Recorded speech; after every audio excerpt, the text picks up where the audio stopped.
And in those moments, I think I was like starting to lose my faith. Like in the beginning, I was very gung ho. I was like stepping out in faith. I feel all this peace. I'm making the right decision. Yet when you're actually in the storm, it does feel hopeless. It feels like nothing's happening and nothing's going to happen. And unfortunately, I started losing some. It has been so long. Like, it's been so long. Hi, I'm Ann Miriam, and welcome to Miriam's Room, where we are currently under construction and we don't know what we're talking about, but we're doing it anyway. So let's get into it. Um, it has been months since the first episode. The first episode was like beginning of June, and it is currently the end of September. It's been a minute. I was busy, then I wasn't busy, but then I was scared because it's been so long. Like, it's been a lot, but I'm here and I'm doing it. And in that time away, I felt that my vision for this podcast was lost. So that's why I didn't come back on. But I once heard on a podcast somewhere, if you want to do it, just scared. Just do it scared. Just do it scared. Nike says just do it, but I'm too scared. But Tim Ross said do it scared. So we're doing it scared. Um, I don't know what the vision of this podcast is going to be, but I'm just going to pray that it unfolds. And let me just catch you up on me, myself, and I, and everything that's been going on in these past 3 months. September, June, July, August, September. 3 months. It's been 3 months. That's a long time. That's 90 days. Actually, over 90 days because I posted the first one on June 7th. Almost 90 days, actually. But I posted the first episode. My birthday was after. Very exciting. And I had like this whole plan to make episodes ahead of time and to plan out these episodes. But it is kind of daunting making these episodes. Um, all the podcasters that I listen to, they make it seem very easy. And I didn't realize how much planning is actually goes into making a podcast, editing a podcast, and all of like the graphics and everything. And I'm not at that level yet, but just writing the podcast and editing it is a whole thing. And I really honestly did not conceptualize it really. I like the idea of it, but especially since I'm making video podcasts and not just an audio podcast, um, I didn't realize how hard it would be. And it became very daunting very quickly. And I I kind of crumbled under my own expectations because I listened to all of these podcasters who've been doing it for years, and they grew out of their baby stage, and they're in their like maturity phase in the podcasting world. And here I am, a baby, looking up to all of these mature figures in the podcasting world, and I started getting feeling inferior, insecure, and it just I feel like I didn't have the skill to continue on. So, along with all the life things that were going on, it's always on my head. Every day I wake up, I'm like, I want to film a podcast. I want to film the episode. I want to do an episode. And then I sit down to write an episode and I'm like, what am I going to talk about? What about me makes so interesting that people would want to sit here and listen to me for 45 minutes? Like, what is it about me that somebody would want to listen? So then I would start thinking like that, and then nothing would happen. And then another without a without this is very unscripted. We are going by the skin of our tail. That's what we're running with. We're running on the wind. We're running what is the what is the analogy? I don't know what the analogy is. We're winging it, okay? We are winging it because I have no idea what we're doing, but we're just here. Um, but yeah, in the past 3 months, I left my job, which is so crazy. I've had my first panic attack. It was if you've ever had a panic attack and you have them consistently, I am so very sorry. That is an awful experience. I had my first, it was it was like a very strong anxiety, a lot of like worry, just like crashing down all in one moment. And I was at work. I was at work. Like the worst place to be having any type of mental breakdown. And it was at work. And I was like, I'm going home a month later. I'm not even a month later. The next week, put in my letter of resignation, and I was out. And I've been out of work for about 2 months now. It's such a surreal experience. I learned so much about myself in that time period. I like to work. Okay, not having a job, consistently going to a job is actually pretty um it's pretty like I don't know how to explain it. It's really jarring for someone who actually likes to work. I didn't realize that I like to work, but I've also learned that I need to like what I do for me to work. Because if I don't, I'm just going to end up presenting. I'm just going to have a very bitter. I'm going to burn out very quickly. I'm going to be fatigued very, very fast. So, in this time period away from work and just with myself, I went through a lot. I went through a lot. My relationship with God was in turmoil because I didn't know what's going on. I took a leap of faith by leaving my job because I'm such an organized person and a perfectionist that I didn't know what to do when everything seemed like it was spiraling and nothing was working and I wasn't finding a job. And plus, the job market right now, it's awful. It's awful. Like, I don't even know where to look for a job. But all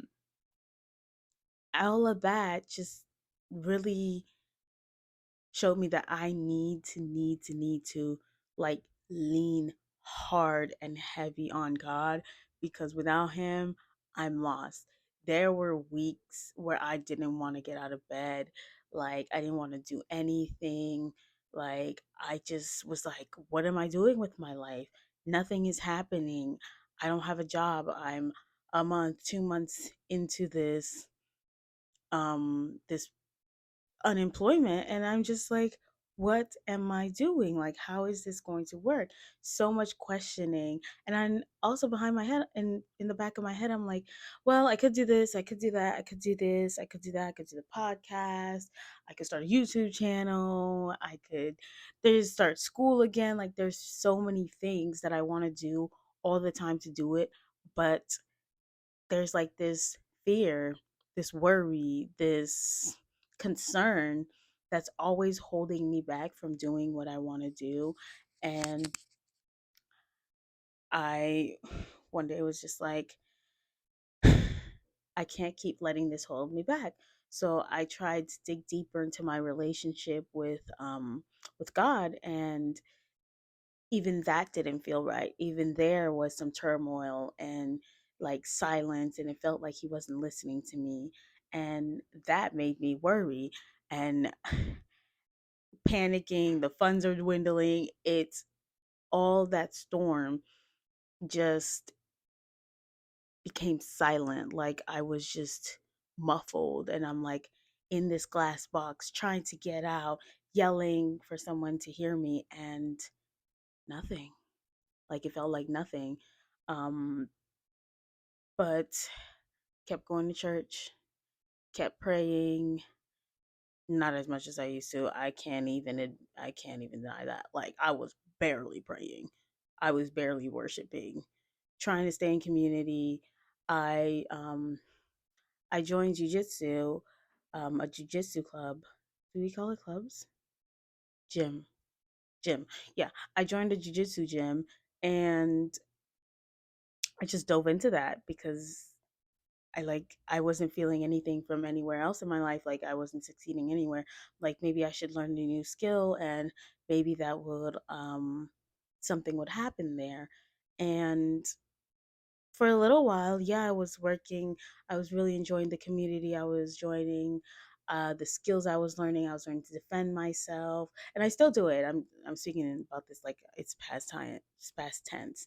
But no, I still do jujitsu, and I really love it. It's one of the best things I've done for myself in a while, and I love the community that I built there. But still was not enough. Still wasn't enough. I would hang out with my friends. Still not enough. There was something missing. I thought my relationship with Christ was strong, but I didn't realize that I entered another season, a season of faith, a season of trusting when you really, really can't see what's going on.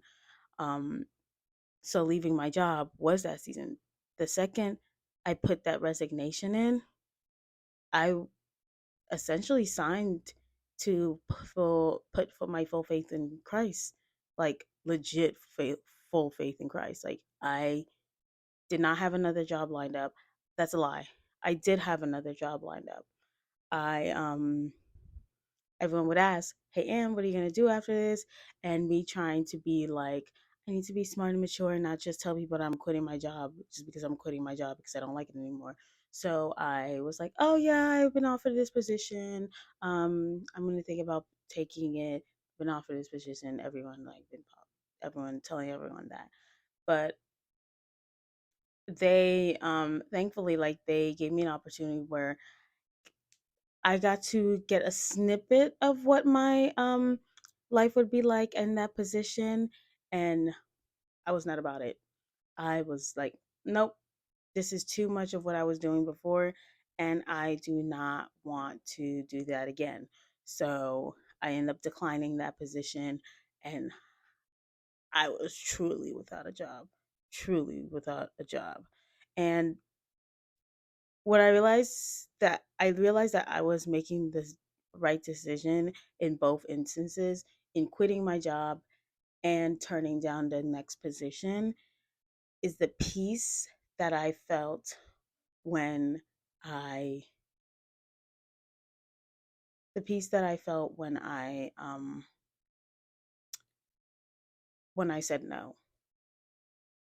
I wasn't worried, I wasn't stressed. I It was definitely, they say it all the time, that peace that surpasses all understanding. And I didn't understand it. I went to tell my manager that I quit, and yeah, it was just, yeah, I quit.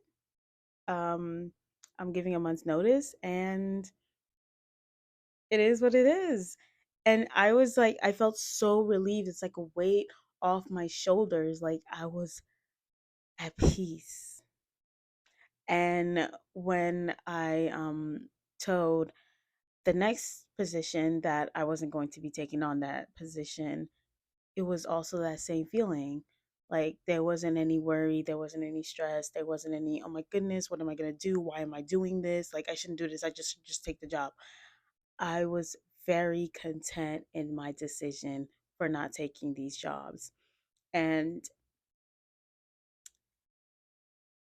in those moments, I really felt great. I was like, all right, I'm doing great. Great things are going to happen. And nothing, nothing, nothing happened. Like it was just, I quit both jobs and I was like, all right, what's next? Literally nothing happened. Like I started school and I was like, okay, I can focus more on school, I guess. And then there's just that. And well, I'm like, hello, I'm like, nothing's happening. And that put me in a place where I was starting to experience overwhelming anxiety, because though I try not to worry and I try to give it up to God, I was worrying. Internally, I was worrying, even though I was trying very hard to keep it out of my mind. The body does keep score. The body keeps score of how you feel. I may feel something, but I'll smother it down. I'm like, oh, I'm a little worried that nothing's coming up. None of these applications are getting accepted, or I don't have the skills. I'm not qualified. I can't make that kind of money. I'm not qualified for that. I was feeling all of that and I was suppressing all of that. And all of that started bubbling in, this overwhelming anxiety. I didn't understand what was going on. Other life stressors that I normally wouldn't care about, it started weighing on me also. And I'm just like, became really upset, really bitter, really just unconscious as to what was going on. And in those moments, I think I was like starting to lose my faith. Like in the beginning, I was very gung ho. I was like, I'm stepping out in faith. I feel all this peace. I'm making the right decision. Yet when you're actually in the storm, it does feel hopeless. It feels like nothing's happening and nothing's going to happen. And unfortunately, I started losing some faith. And that's a scary place to be. It's a scary place to be. I was grasping at straws at that point. I didn't know. I was like doing these measly little fasts. I was like praying. I was throwing in a devotional there. I was throwing a worship over there. I was like, I don't know what I need to do to get you to look at me, but I'm drowning over here. And I was panicking. I was panicking spiritually and internally, but trying to keep it all together externally. And it was a lot. But and all of this time, my church is advertising Purpose Weekend. Purpose Weekend is my favorite weekend of the church year. I absolutely love it. I joined my church in 2020, and that I think that same month that I joined was the first, I think their first Purpose Weekend. And I went, it was amazing. Later, like a few months later, got baptized and gave my life to Christ. And I went to the next Purpose Weekend, which was last year, and also another weekend of revival. Um, and then there's Purpose Weekend this year. I was so excited because I'm like, I'm out here grasping at straws, but I know God will talk to me at Purpose Weekend. So I'm like I'm still trying, I'm still grasping at straws. Like I'm still like throwing a prayer here, throwing a worship here, doing this. But in this moment was like deep, like I really need God. My funds are dwindling. My car battery's dead. It's the first time my car ever like stopped on me. I mean, besides that one time when I didn't put gas in it and I was just driving her like she was a regular car, and she was like, "We're not going anywhere, so until you put gas in me." And I was like, "Oh my gosh, Priscilla, please." But yeah, besides that point, car battery dead, no money, dead battery. Um like I was just like full on like bills coming in because it's the end of the month and that's where all the bills are coming. Rent's coming up, all the big bucks that want to leave my bank account are coming. And I was like, oh my gosh. I contact my financial advisor and she's like, girl, we need to figure it out. Like, you need to get this money. I'm like, how my God, da, da, da, da, all this problem. But I was stressed out, overwhelmed, and her weekend was like a Friday and Saturday, and Thursday, I checked my bank account. There's some money in there from like a bunch of other positions that I forgot that I had done that month, and I got paid for them. And I was like, I really had to look at God and be like, I really was, I really was panicking for no reason. And there is like, it's such a funny position to be in. Let me know if you've ever been in this position, but it's like you're stressing out, you're all types of worried, and then God's like out there, like, relax, I got you. And you're still out here stressing and stressing and stressing and stressing. And then you see the fruits. What is it? The work of his fruits? I forgot what the saying was. But then you see that he really was working and you're like, I really was panicking for no reason. Thank you. Like, yeah, that was me. That was me. Like, worried for no reason. But I digress. I'm human. I'm still growing. My faith is still the size of a mustard seed, apparently. But hey, that mustard seed can move mountains, okay? And she is trying. But got to purpose weekend. So very excited. The day of, oh my goodness, I had a joy that I hadn't felt in a while. Like it was just so, I was worshiping all day long. Like it was a joy that I was so ready to feel God's presence again. And I knew that I would feel it at Purpose Weekend. Though, yes, God is always present, always around us, and His Spirit lives within us. If you've taken Jesus Christ as your Lord and Savior, you receive the Holy Spirit. But in that moment, I just didn't feel Him.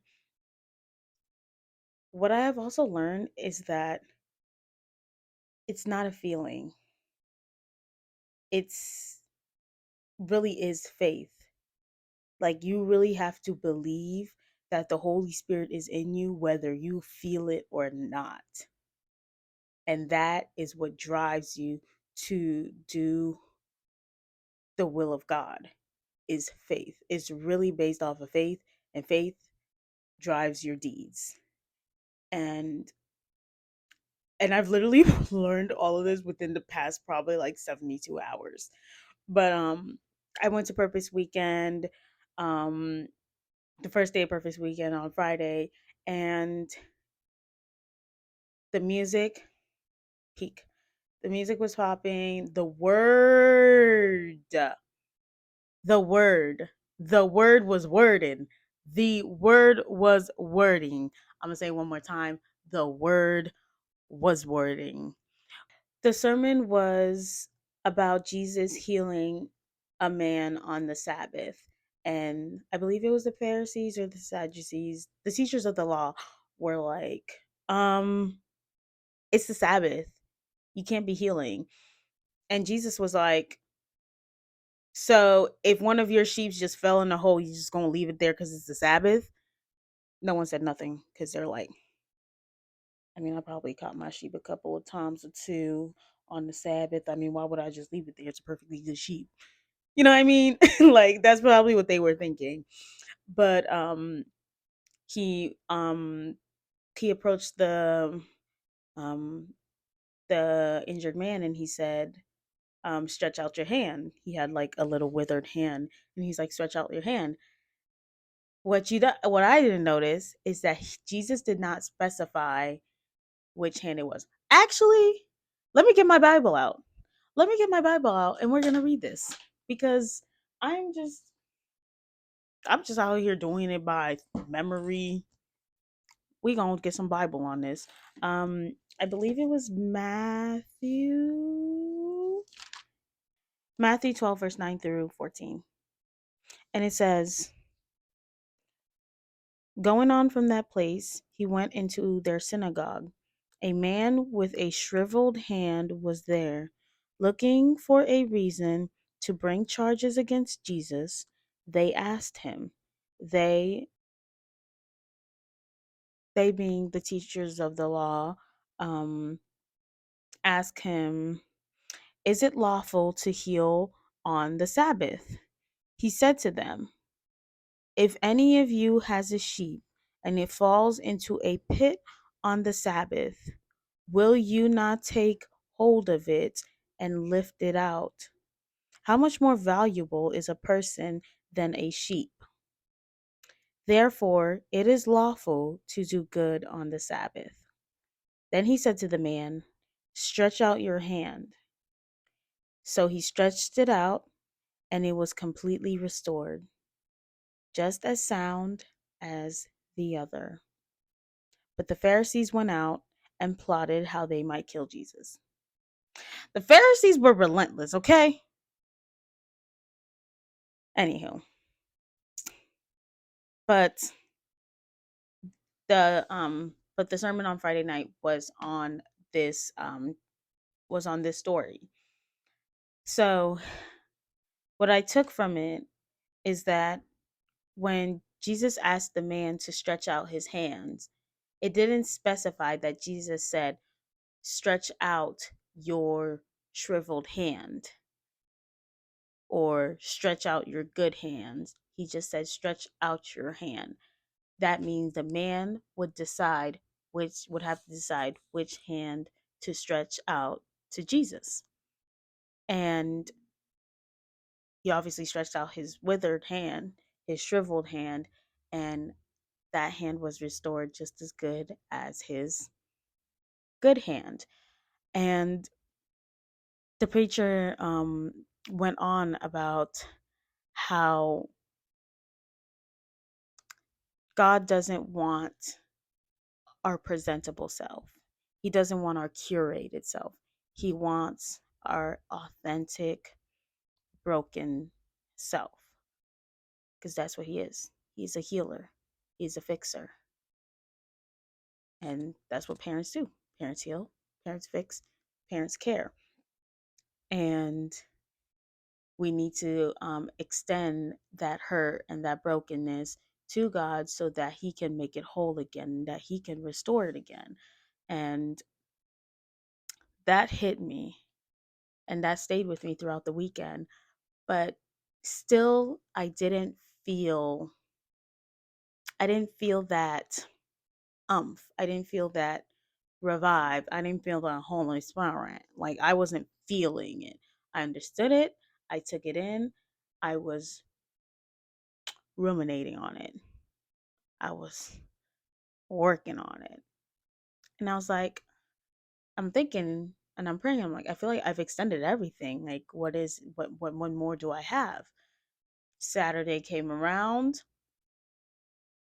Great breakout sessions, great pastors, and I'm still thinking about that withered hand. Sunday morning, and I'm thinking and I'm thinking and I'm thinking, what am I missing? Because I'm still missing something. I'm still in conference mode, so I'm still praying, I'm still worshiping. Even when I get home, I'm still trying to stay connected with God and understand, like, try to see what I'm missing. And Sunday comes around.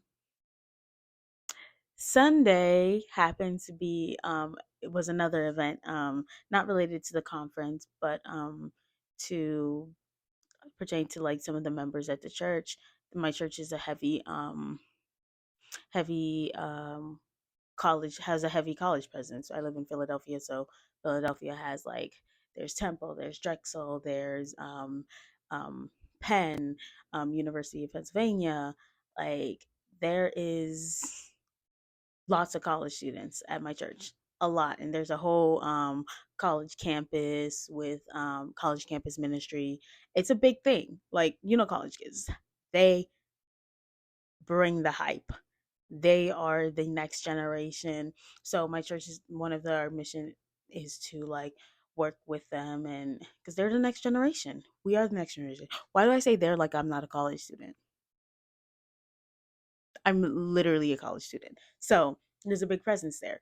And that day, I did not realize how much I realized, but I didn't realize how much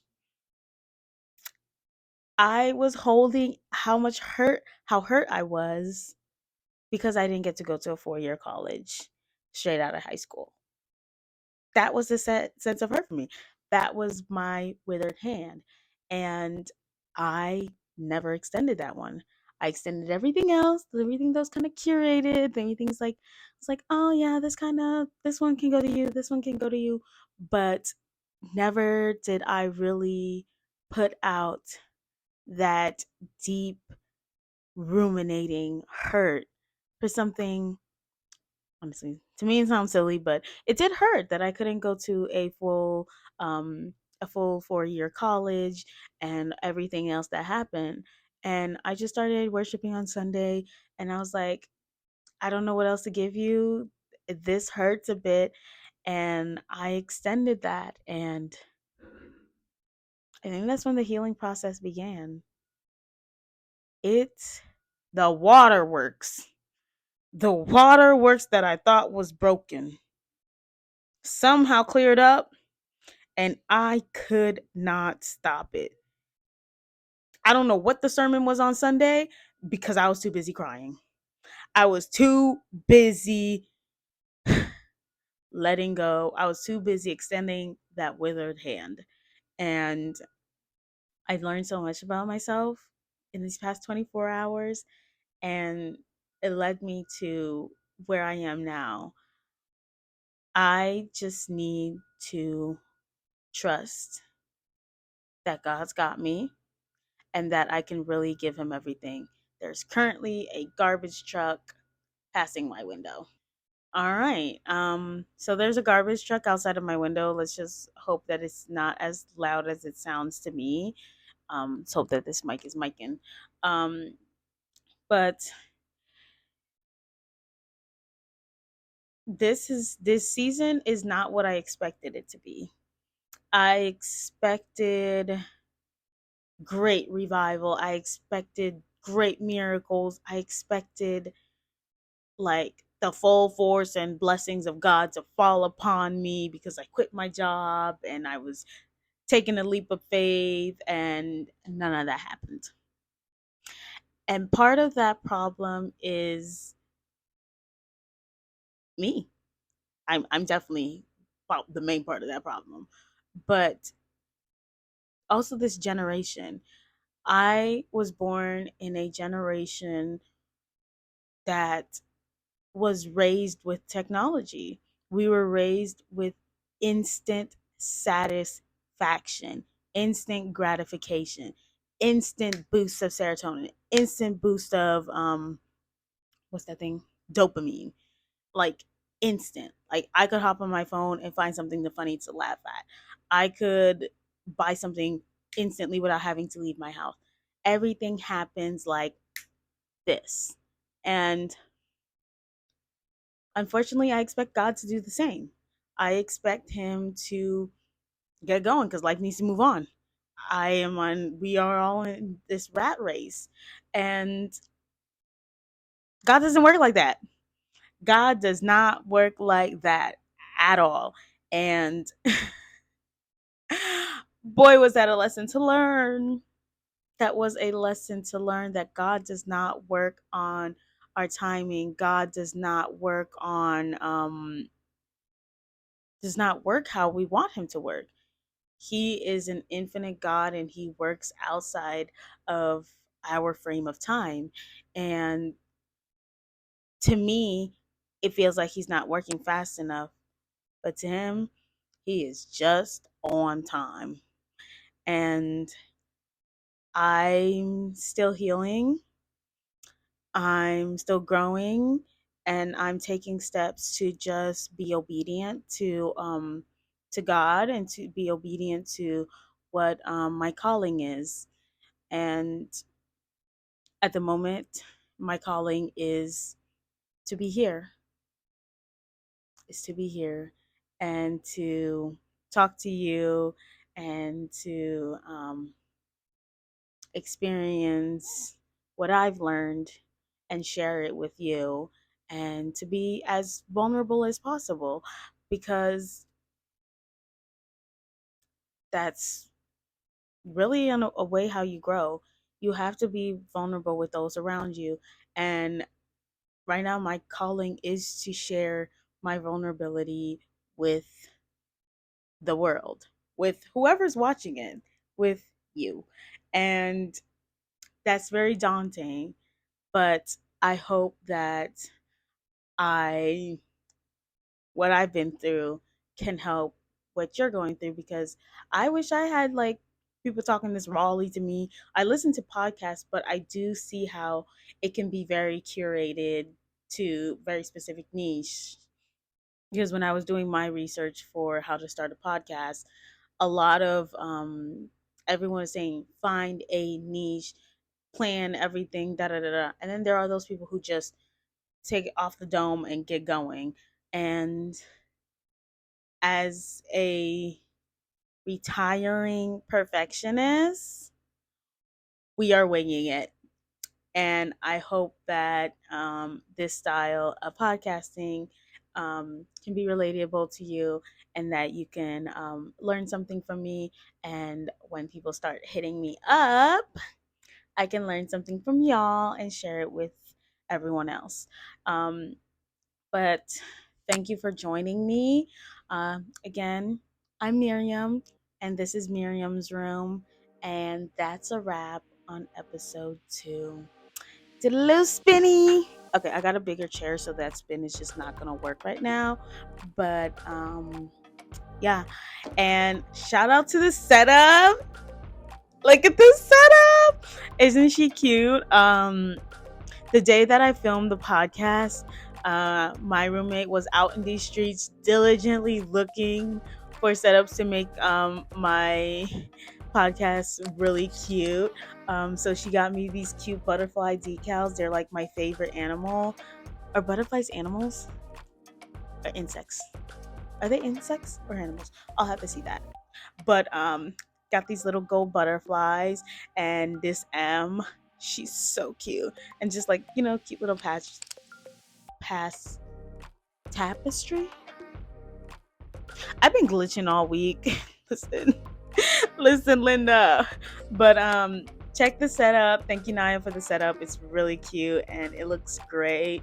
But thank you for sitting here and listening and just being here. I really, really, really, really, really appreciate you. I'll see you in the next episode. That's a wrap on episode 2.